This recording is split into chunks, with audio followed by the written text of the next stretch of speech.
Hello everyone. आज के मेरे नए वीडियो पे आपका हार्दिक स्वागत है। आज हम पढ़ने वाले हैं database management system. First lecture है आज, ध्यान से सुनिएगा।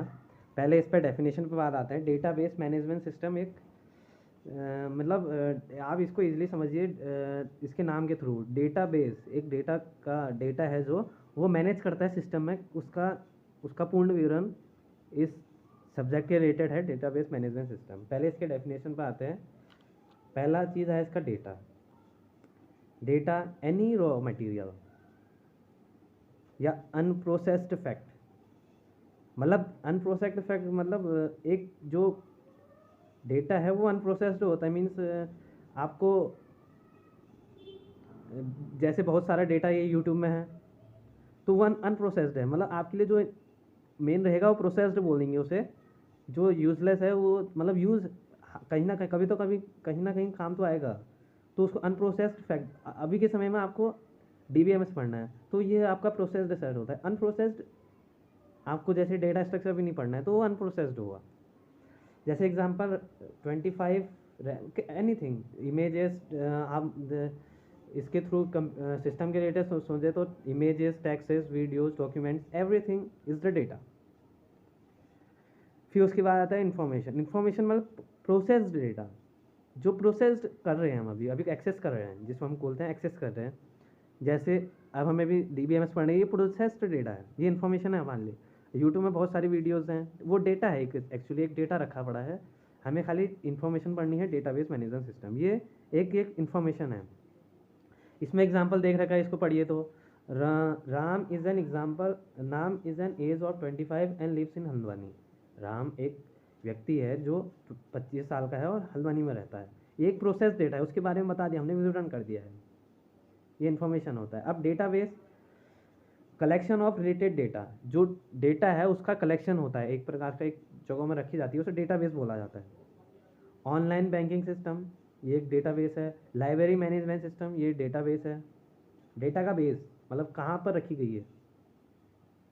एक बैंकिंग सिस्टम में ऑनलाइन बैंकिंग सिस्टम चल रहा है, और लाइब्रेरी मैनेजमेंट सिस्टम जो मैनेज कर रहा है लाइब्रेरी वो सिस्टम के थ्रू, तो एक डेटाबेस है पूरा। Database management system collection of program that enables user to create and maintain the database. Database हमने पढ़ा था कलेक्शन ऑफ रिलेटेड डेटा। जो डेटा हमें चाहिए रिलेटेड है जो हमारे लिए, उसका कलेक्शन होता है। तो वो सिस्टम में कैसे क्रिएट करेंगे, हम कैसे रखेंगे यूज़र उस प्रोग्राम। कलेक्शन ऑफ प्रोग्राम होता है एक तो मेन ये। हम जो प्रोग्राम बनाते हैं, कोई प्रोग्राम बनाते हैं, उसका कलेक्शन करके स्टोर क्रिएट करना, उसको मेंटेन करना, स्टोर करना, वो खाली डेटाबेस का काम होता है पूरा। डेटाबेस मैनेजमेंट सिस्टम पूरा मतलब डेटाबेस मैनेज करता है उसे, उस प्रोग्राम को, कोई भी प्रोग्राम हो। अब फंक्शंस आते हैं। फंक्शंस में पहला ये फंक्शंस है डेटाबेस मैनेजमेंट सिस्टम के। डिफाइन, पहला है डिफाइन से specifying data type, structures and constraint for data to be stored. मतलब स्पेसिफिक उस डेटा को बता रहे हैं, हम डिफाइन कर रहे हैं, उस डेटा टाइप बता रहे हैं, उसका स्ट्रक्चर बता रहे हैं। Constraint for data to be store, जो स्टोर डेटा कर रहे हैं उसका हम वो बता रहे हैं। स्पेसिफाइड डेटा टाइप, स्ट्रक्चर, जैसे राम है, हम बता रहे हैं कि ये डेटा है, इसको हमें स्टोर करना है, तो इसका स्पेसिफाइंग डेटा ये व्यक्ति है एक, तो राम नाम से हम इसको स्टोर कर सकते हैं। कंस्ट्रक्ट, कंस्ट्रक्ट मतलब program of storing data on some storage medium. तो जो हम डेटा को सेव कर रहे हैं, जो डेटा स्टोर हो रहा है, तो वो किसी प्रोसेस के किसी मीडियम में स्टोर हो रहा है, स्टोरेज मीडियम में, तो उस प्रोसेस को बोलते हैं हम कंस्ट्रक्टेड। जब डेटा फुली सेव हो जाता है उसे हम कंस्ट्रक्टेड बोलते हैं। रैम में सेव होता है, मेन मेमोरी में सेव होता है, मेन मेमोरी में सेव होता है, सेकेंडरी मेमोरी में सेव होता है, तो वो फुली कंस्ट्रक्टेड हो चुका है उस चीज़ में। Manipulate, quarrying database of retrieve specific data, updating database and generating reports. Manipulating मतलब उस डेटाबेस में वो क्वेर एक डेट उस मैनिपुलेट मतलब उसको चेंजेस करना, उसमें कुछ चेंजेस करना। जैसे अभी स्टूडेंट है, स्टूडेंट नाम का हमने एक वो बनाया, स्टूडेंट नाम का हमने वो बनाया, उसका डेटा स्टोर करने के लिए स्टूडेंट नाम का रखा है। ये उसका मार्क्स लिख दिया हमने, जैसे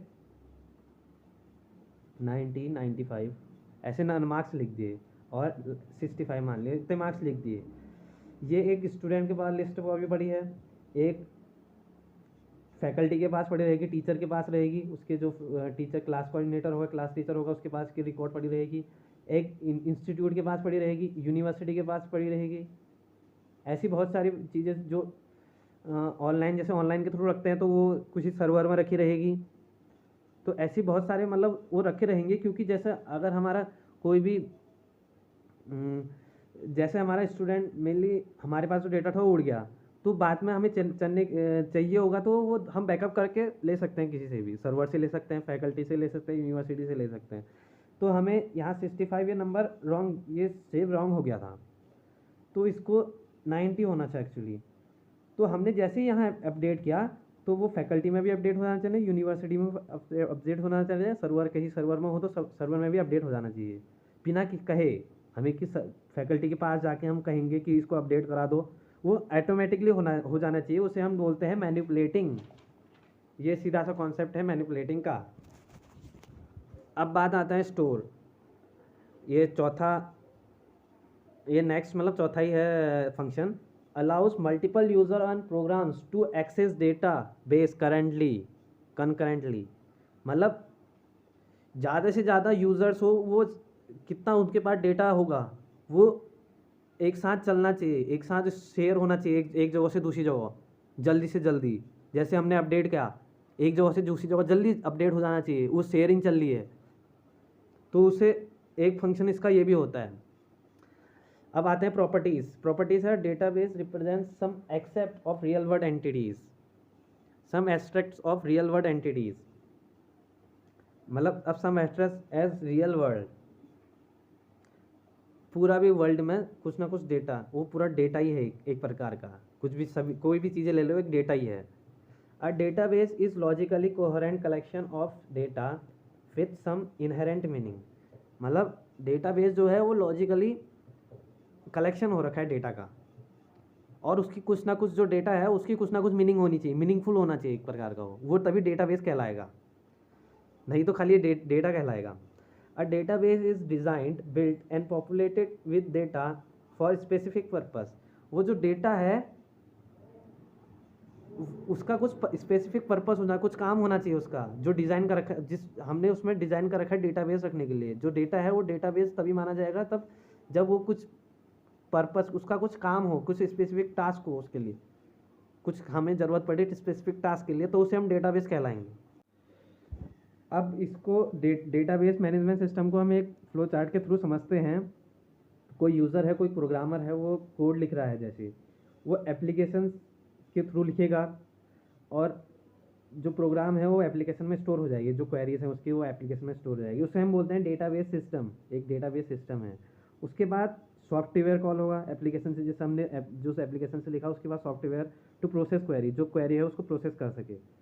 फिर उसके बाद software to access store data, जो हमारे पास डेटा है उससे एक्सेस करने के लिए, उस क्वेरी को हल करने के लिए, उस क्वेरीज को, उस प्रोग्राम को, तो उसके थ्रू स्टोर करने के लिए डेटा को हम सॉफ्टवेयर की हेल्प बोलते हैं, उसको बोलते हैं हम डेटाबेस मैनेजमेंट सिस्टम सॉफ्टवेयर।